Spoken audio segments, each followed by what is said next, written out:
Hi అండి, అందరికీ నమస్కారం. Welcome to my channel. ఈ వీడియోలో ఉద్యోగులకి గుడ్ న్యూస్ అండి. దసరా కానుకగా ప్రభుత్వం కీలక నిర్ణయము. ఈ నిర్ణయానికి సంబంధించిన అంశాలే మనం ఈ వీడియోలో తెలుసుకుందాం. వీడియోని ఎక్కడ కానీ స్కిప్ చేయకుండా ఎండ్ వరకు చూడనప్పుడు ఇన్ఫర్మేషన్ పూర్తిగా అర్థమవుతుంది. అలాగే వీడియోకి ఒక లైక్ చేయండి ఫ్రెండ్స్. వీడియోలోకి వెళ్ళిపోదాము.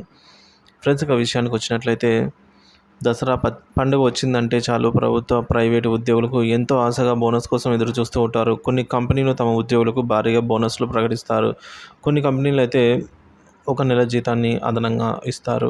తాజాగా తెలంగాణ ప్రభుత్వం సింగరేణి కార్మికులకు గుడ్ న్యూస్ చెప్పింది. ఒక్కో కార్మికుడికి రూ. 1,90,000 బోనస్ను ప్రభుత్వం ప్రకటించింది. దీంతో సింగరేణి కార్మికులకు సంతోషంగా బోనస్ ప్రకటిస్తున్నట్టు డిప్యూటీ సీఎం బట్టి విక్రమార్క తెలిపారు. 2023-24 ఏడాదిలో సింగరేణికి 4,701 కోటి లాభం వచ్చిందని డిప్యూటీ సీఎం బట్టి విక్రమార్క ఈ మేరకు తెలియజేశారు. ఇందులో సింగరేణి కార్మికులకు 796 కోట్లు బోనస్గా ప్రకటిస్తున్నట్టు చెప్పారు. సింగరేణి లాభాల్లో 33% బోనస్గా ప్రకటించడం పట్ల కార్మికులు హర్షం వ్యక్తం చేస్తున్నారు.